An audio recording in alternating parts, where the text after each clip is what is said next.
ሰላም አለይኩም ወራህመቱላሂ ወበረካቱ ውድና የተወደዳችሁ እህት ወንድሞቼ እንደምን አላችሁልኝ? እኔ አልহামዱሊላህ በጣም ሰላም ነኝ። በእያላችሁበት ሰላማችሁ ብዝት ይበልልኝ ማለት ነው። ዛሬም እንደተለመደው የተለያዩ ትምህርቶችን ይዤላችሁ ብቅ ብያለሁ። እስከ መጨረሻው እንደምትከታተሉኝ አልጠራጠርም። የማታውቁኝ ካላችሁ ሰይድ ወርቁ እባላለሁ። ቻናሌን ከወደዳችሁት ላይክ፣ ሰብስክራይብ፣ ሼር ማድረጋችሁ እንዳትረሱ ማለት ነው። እንግዲህ ቲክቶክ ላይም ይሄን ቪዲዮ የምታዩ ማለት ነው እህት ወንድሞቼ ፕሮፋይልን ተጭናችሁ ሊንኩ አለላችሁ ከስር ማለት ነው። ከዛ ሊንኩን ተጭናችሁ ስትሄዱ ዩቲዩብ ላይ ይወስዳችኋል። ላይክ እና ሰብስክራይብ ማድረጋችሁ እንዳትረሱ ማለት ነው። የዛሬው ትምህርት የእንቅልፍ ጥራትን የሚያስተጓጉሉ ምክንያቶች አሉ፣ እነሱን እናያለን ማለት ነው። አንደኛ ውጥረትና ጭንቀት አእምሮን ወይንም የአእምሮ እንቅስቃሴ ንቁ ያደርጋል ማለት ነው። ይህም ዘና እንዳይል ሊያደርገው ይችላል ማለት ነው። ሁለተኛው ከመተኛታው በፊት ስክሪኖችን ላይ ብዙ ጊዜ ስክሪኖች ላይ እናያለን ማለት ነው። ወይም ደግሞ ሞባይል ላይ፣ ስልክ ላይ ሊሆን ይችላል፣ ቲቪ ላይ ሊሆን ይችላል። እነሱን ነገሮች ተፈጥሯዊ እንቅስቃሴ ውደት ላይ እንቅፋት ይፈጥራሉ ማለት ነው። እነሱን መተው መቻል አለባችሁ ማለት ነው። ከመተኛታችሁ በፊት ቢያንስ 1 ሰዓት 30 ደቂቃ 40 ደቂቃ መተው አለባችሁ ማለት ነው፣ እንቅልፍ እንዲወስዳችሁ ከፈለጋችሁ። ሶስተኛው ከመተኛታው በፊት ካፌነት ወይንም ከባድ ምግቦችን መመገብ የምግብ መፈጨትን እና ንቁነትን ያስተጓጉላል ማለት ነው። ያ ማለት ከመተኛታችሁ በፊት ትኩስ ነገር አለመጠጣት ማለት ልትተኙ አካባቢ የተወሰነ ሰዓት ሲቀራችሁ የምትጠጡ ከሆነ እንቅልፍ አይመጣም፣ ይጠፋል ማለት ነው። እንቅልፋችሁ ትቸገራላችሁ ማለት ነው። ቀድማችሁ ቢያንስ 1 ሰዓት 2 ሰዓት 3 ሰዓት ቀድማችሁ ከጠጣችሁ አንድ ችግር የለም፣ እንደዛ ብታደርጉ የተሻለ ይሆናል ነው የሚለው። ምግብም ደግሞ ድብን አድርጋችሁ በዛን ሰዓት ልተኙ ስትሉ ከበላችሁ ትቸገራላችሁ እና እንቅልፍ ላይ ወስዳችሁ ይችላል ይሄ ማለት ነው። አምስተኛው የድምጽ ብክለት ወይንም ድንገተኛ ድምጽ የእንቅልፍ አካባቢን ይረብሻል ማለት ነው። ያ ማለት ለምሳሌ አንዳንድ ሰዎች የሚያንኮራፉ ሰዎች አይታችሁ ሰምታችሁ ታውቃላችሁ። እንደዚህ ሲተኙ እስኪ እኔ በድምጽ ልንገራችሁ፣ እንደዚህ ብሎ የሚሉ ሰዎች የሉ። እንደዚህ አይነት ሰዎችን ሰውን ይረብሻል ማለት ነው። እና ስድስተኛው ቋሚ ያልሆነ የእንቅልፍ ፕሮግራም የሰውነቶ ውስጣዊ ሰዓት ያደናቅፋል ወይንም ግራ እንዲጋባ ያደርጋል ማለት ነው። ያ ማለት ለምሳሌ 1 ሰዓት ከሆነ የምትተኙት 1 ሰዓት ላይ በሻርፕ በዛች ሰዓት ከተኛችሁ አሪፍ ይሆናል ማለት ነው። ሰባተኛው እንደ የእንቅልፍ ማጣት ወይንም ስሊፕ አፒኒያ ያሉ ተጓዳኝ የጤና እክሎች ማለት ነው። ረፍትን ወይንም እንቅልፍን ይረብሻሉ ማለት። ስምንተኛው ከመጠን በላይ ማሰብ፣ በጣም መጨነቅ። ብዙ ጊዜ ከመጠን በላይ የምትጨነቁ የምታስቡ ከሆነ እሱም አስቸጋሪ ይሆናል። መፍትሄ የማይገኙለት ጭንቀት ማለት ነው። ዝም ብሎ መጨነቅ አለ የምትጨነቁት ነገር፣ እሱ በጣም መጥፎ ነው። አእምሮ እረፍት ያደርጋል፣ ይፈልጋል፣ አእምሮአችን እረፍት ይፈልጋል ማለት ነው። 9ኛው ስለ ከመተኛታችሁ በፊት የአልኮል መጠጦች፣ ይሄ ሙሉ በሙሉ አይፈቀድም። መጠጣት ተጠጡ ነው ማለት እኔ ምንም ነገር መጠጣ ያስፈልግም ነው በ4 ነጥብ። እሺ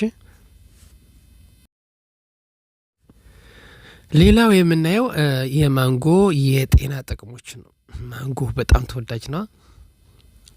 እርግጠኛ ሆኖ አሁን ብታገኙ ትበላላችሁ። ከፍተኛ የቪታሚን ሲ ይዘት ስላለው በሽታ የመከላከል አቅምን ይጨምራል ማለት ነው። ማንጎ በቪታሚን ኤ እና ቤታ ካሮቲን ይዘቱ ምክንያት ለአይን ጤንነትም ይጠቅማል ማለት ነው። በስነ ምግብ ፋይበር እና ኢንዛይሞች ምክንያት የምግብ መፈጨትንም ያግዛል። የደም ግፊትንና ኮሌስትሮልን በመቆጣጠር የልብ ጤንነትን ያሻሽላል ማለት ነው። በአንቲኦክሲደንት እና ኮላንጂን በማሳደግ ባህሪያቱ ምክንያት የቆዳ ጤንነትንም ያሻሽላል ማለት ነው። በዚህ ባህሪያቱ የቆዳ ጤንነትንም ያሻሽላል ማለት ነው። በመጠኑ ጥቅም ላይ ሲውል በደም ውስጥ ያለውን የስኳር መጠን ለመቆጣጠር ይረዳል ይለናል። ዝቅተኛ ካሎሪንና ከፍተኛ የፋይበር ይዘት ስላለው የሰውነት ክብደትን ለመቆጣጠር ይረዳል ይላል። በፕሪባዮቲክ የስነ ምግብ ፋይበር ይዘቱ የአንጀት ጤንነትንም ያሻሽላል። በአንቲ ኢንፍላሜተሪ ውህዶች ምክንያት ኢንፍላሜሽን ይቀንሳል። በተፈጥሯዊ የስኳር እና ቪታሚኖች አማካኝነት ኃይልን፣ ጉልበትን ይሰጣል። አጥንቶችን በቪታሚን ኬ እና በካልሲየም ያጠናክራል። የአይረን የብረት መመጠንን በማሻሻል የደም ማነስ በሽታን ይዋጋል። ሰውነትን በከፍተኛ የውሃ ይዘት አማካኝነት ያረሰርሳል፣ ሃይድሬትስ ያደርጋል። በአንቲኦክሲደንት በበለጸጉ ፖሊፊኖሎች ማለት ነው ካንሰርን ይከላከላል ማለት ነው። እንግዲህ ማንጎ በጣም ብዙ ጥቅም አለው ማለት ነው። በ2 ደቂቃ ውስጥ እንግዲህ ስለ ማንጎ ነገርኳችሁ። እርግጠኛ ነኝ ሁላችሁም እንደምትወዱት አልጠራጠርም ማለት ነው።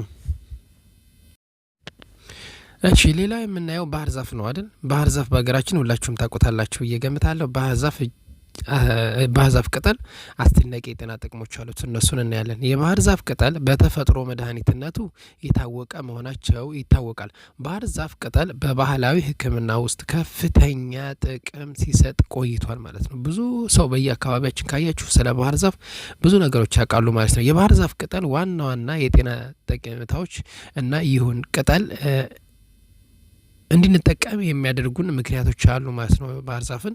ስለዚህ እነሱ እናያለን። ዋና ዋና የጤና ጥቅሞች የሚባሉትን ስናያቸው ጉንፋንንና መታፈንን ያስታግሳል ማለት ነው። እንደዚህ ዝግት የሚያደርጋችሁ ማለት ነው። የባህር ዛፍ ቅጠል ሲኒዮል ወይም ኢዩካሊፕቶል በውስጡ ይዟል ማለት ነው። ይህም እንደ መከላከያ ሆኖ የሚያገለግል ሲሆን ንፍጥን ለማቅጠንና ሳልን ለማስታገስ ይረዳል ይላል።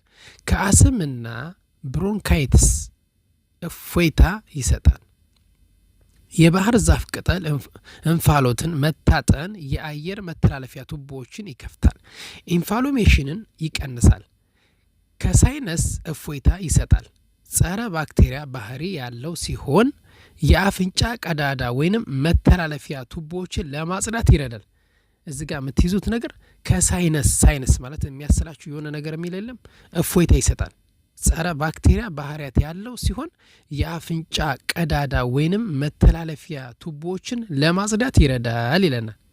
እጅግ በጣም የሚጠቅም ነው። ጸረ ባክቴሪያና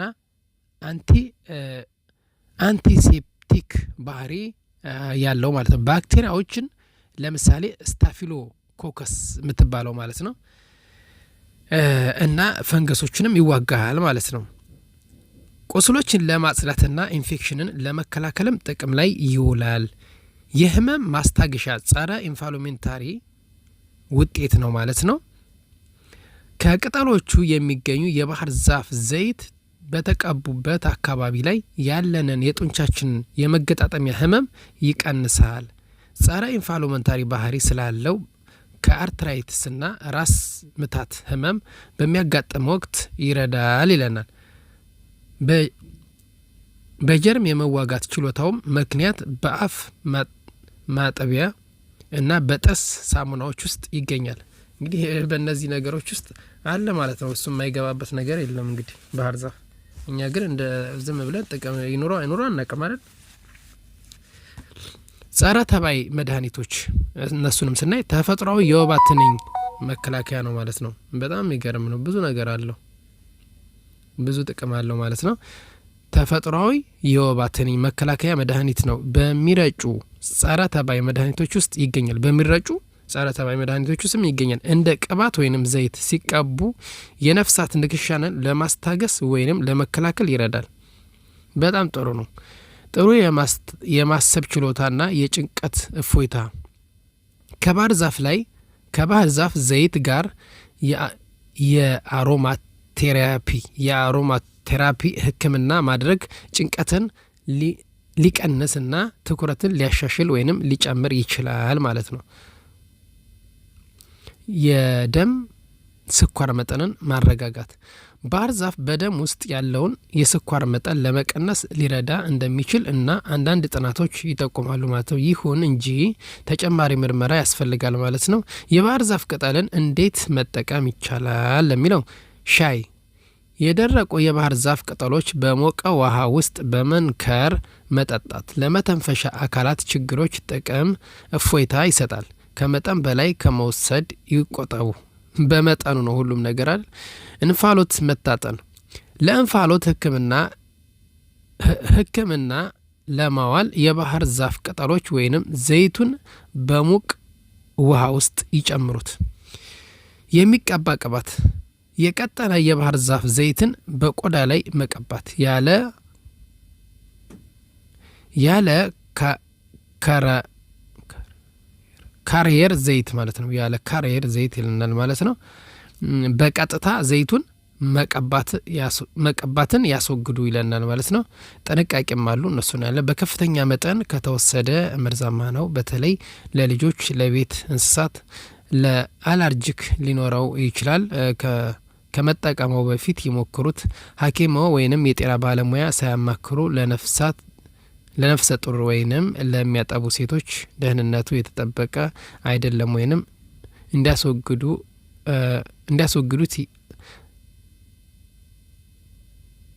እንዳይወስዱት ይመከራል ማለት ነው። ስለዚህ ጥንቃቄ ማድረግ ያስፈልጋል። ለእርጉዝ ሴቶች አይሆንም ማለት ነው። መጀመሪያ ዶክተራችሁን ሂዳችሁ ጠይቃችሁ ከታዘዛችሁ ነው እንጂ ያለበለዛ ዝም ብላችሁ እንደፈለጋችሁ መጠቀም የለባችሁ ማለት ነው። ውድና የተወደዳችሁት ወንድሞቼ እስከ መጨረሻው ስለተከታተላችሁኝ ከልብ አመሰግናለሁ። በሌላ ፕሮግራም እስከምንገናኝ መልካም ቆይታ ይሁንላችሁ። ወሰላሙ አለይኩም ወራህመቱላሂ ወበረካቱ።